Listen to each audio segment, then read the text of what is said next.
नमस्कार दोस्तों, मेरा नाम राजेश बब्बर है और मेरे सहयोगी एस्ट्रो कुलवंत जी। हम दोनों मिलकर ये चैनल रन करते हैं। तो आज सिंपल वीडियो है, जैसे मैंने पोस्ट पे डाला था, जुपिटर और केतु। जी हाँ, आज इसी के बारे में पूरी वीडियो जो है आधारित रहने वाली है। 4-5 मिनट की ही वीडियो होती है, जैसे मैंने अभी लास्ट वीडियोस में भी आपको बताया है। तो अगर आप हमारे चैनल पर नए हैं, सब्सक्राइब जरूर करिए, शेयर जरूर करिए और बेल आइकन जरूर दबा लीजिए ताकि लेटेस्ट वीडियो सबसे पहले आप तक पहुंच जाए। तो आइए वीडियो आरंभ करते हैं। ज़्यादा समय आपका मैं नहीं लूंगा। भगवान गणेश जी से आराधना करूंगा, भगवान शनिदेव से आराधना करूंगा, सबके घर में सुख और शांति बनाए रखें। तो जुपिटर और केतु यानी बृहस्पति और केतु, पहले इन दोनों के कारकत्व समझ लेते हैं, फिर कुछ जनरल प्रेडिक्शंस मैं आपको बताऊंगा जो आप इसके साथ कर सकते हैं। तो पहला समझ लेते हैं कि बृहस्पति बृहस्पति कुंडली में किस चीज को इंडिकेट करते हैं। बृहस्पति मतलब जुपिटर। जुपिटर और हिंदी में आप इसको लिखेंगे बृहस्पति, और आज का जो टॉपिक है वो है केतु। तो मैं इंग्लिश और हिंदी दोनों में लिख रहा हूँ ताकि मेरे जो साउथ इंडियन वाले स्टूडेंट्स हैं और मेरे साउथ इंडियन वाले जो व्यूअर्स हैं उनको भी इसमें क्लैरिटी हो जाए। तो पहले समझ लेते हैं बृहस्पति किस चीज को इंडिकेट करते हैं। बृहस्पति को नाड़ी में जीव कारक माना जाता है। वैदिक ज्योतिष में इनको पति का कारक माना जाता है। वैदिक ज्योतिष में इनको धन का कारक भी माना जाता है, संतान का कारक भी माना जाता है, भाग्य के कारक, पैसे के कारक, इन सब चीज का कारक जो है ये बृहस्पति देव को ही दिया गया है दोस्तों।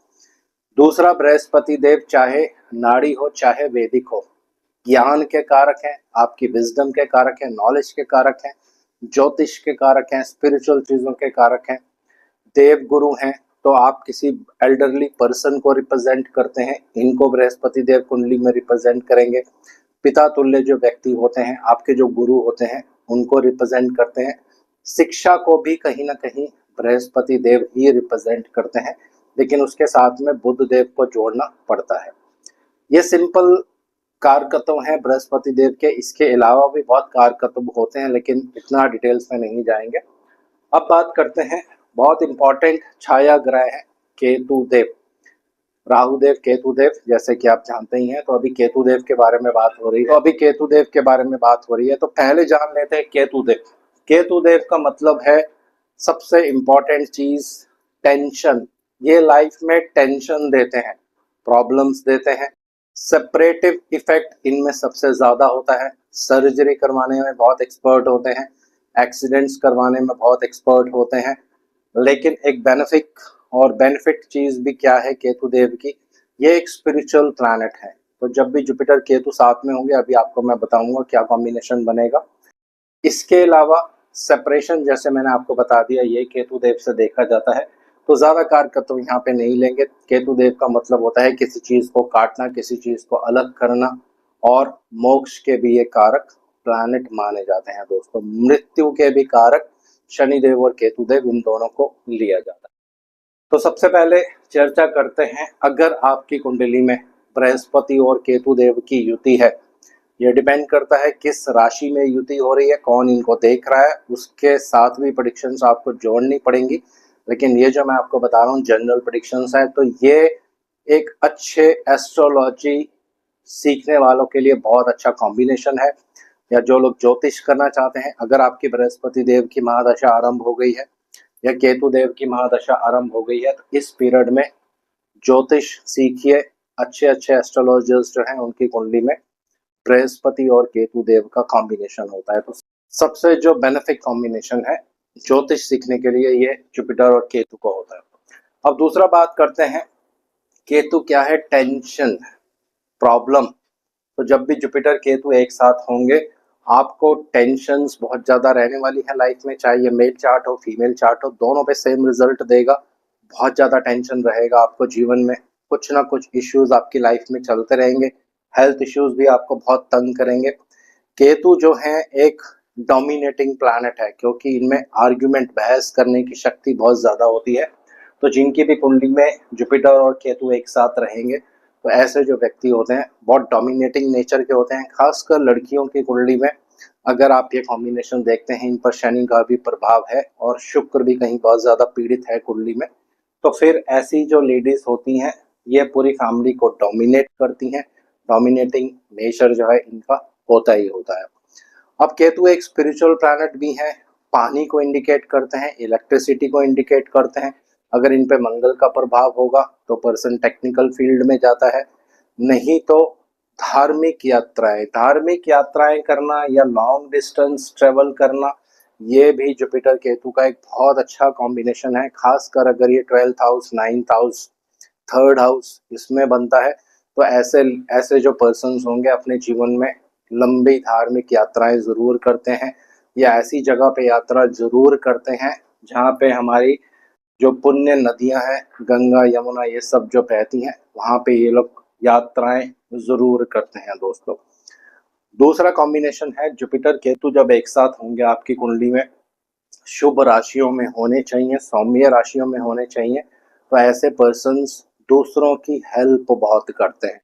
लेकिन ये सिर्फ तभी करेंगे जब सौम्य राशि में होंगे, शुभ राशियों में होंगे। तो दूसरों की मदद करना, धर्म कर्म में बहुत विश्वास रखना या धर्म कर्म की तरफ बहुत ज़्यादा इनका झुकाव होगा। ऐसे लोगों की मदद भी ये ज़रूर करते हैं, जैसे पंडित लोगों की मदद करना, क्योंकि जुपिटर जो है ये एक पुरोहित भी है, पंडित भी है जो विवाह करवाते हैं, तो उन लोगों की ये बहुत मदद करते हैं दोस्तों। तो ओवरऑल देखा जाए, हालांकि प्रेडिक्शंस बहुत सारी हैं, इसको कट शॉर्ट कर रहा हूँ। जुपिटर केतु का कॉम्बिनेशन अच्छा भी माना जाता है कुछ एस्पेक्ट्स में, लेकिन कुछ एस्पेक्ट्स में खराब भी है। अब एक महत्वपूर्ण चीज है, जुपिटर और केतु कॉम्बिनेशन जो है ये कोर्ट केस का कॉम्बिनेशन है और लोन्स कर्ज का भी कॉम्बिनेशन है। डिपेंड करता है इस पे दृष्टि किस ग्रह की पड़ रही है, लेकिन ज्यादातर कुंडलियों पे आप देखेंगे जुपिटर और केतु कोर्ट केस देता है। ऐसा क्यों होता है, इसके पीछे एक रीजन है।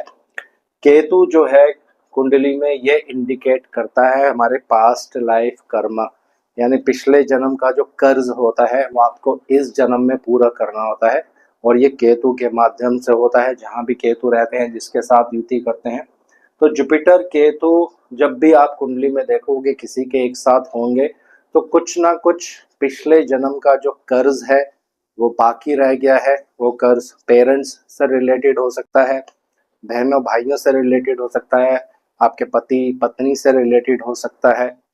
डिपेंड करता है किस भाव में इन दोनों की युति हो रही है। तो उदाहरण एक मैं आपको सिंपल देता हूँ। मान लीजिए किसी का जुपिटर केतु 6 नंबर साइन में है, 9th हाउस में है, तो हमें क्या करना है, उसका डिस्पोजिटर भी हम लेंगे, बुध उनके डिस्पोजिटर बनेंगे, वो कहाँ बैठे हैं कुंडली में वो भी देखेंगे, प्लस भाव को भी देखेंगे। तो 9th हाउस जो होता है वैदिक ज्योतिष के अनुसार ये पिता का भाव होता है। तो पिता का कुछ ऐसा कर्ज पिछले जन्म का वो रह गया है आपके जीवन में, इसीलिए जुपिटर केतु आपके दोनों मिलकर 9th हाउस में आ गए हैं। और अगर इसका जो डिस्पोजिटर है, यानी अगर ये 6 नंबर साइन में है, बुध देव भी किसी ऐसे ग्रह के साथ बैठे हैं जो पास्ट लाइफ कर्म को इंडिकेट करता है या मोक्ष को इंडिकेट करता है। उदाहरण के लिए सूर्य के साथ ही बैठ जाए बुध देव कुंडली में, और सूर्य अगर आपकी कुंडली में अष्टम भाव के स्वामी हो, तो फिर बिल्कुल क्लियर होता है कि इस जातक के जीवन में पिछले जन्म का पिता का कुछ कर्ज है वो रह गया है, उसको पूरा जरूर करना है। तो यहीं पे इसको स्टॉप कर देते हैं। बहुत सारे प्रेडिक्शंस जो हैं आप कर सकते हैं जुपिटर केतु से, लेकिन इंपॉर्टेंट प्रेडिक्शंस मैंने आपको यहाँ पे बता दी है। आज इस वीडियो को यहीं विराम दे रहा हूँ। आशा करता हूँ सब कुशल मंगल होंगे। भगवान शनिदेव से आराधना करूंगा सबके घर में सुख और शांति बनाए रखें। जय श्री राम।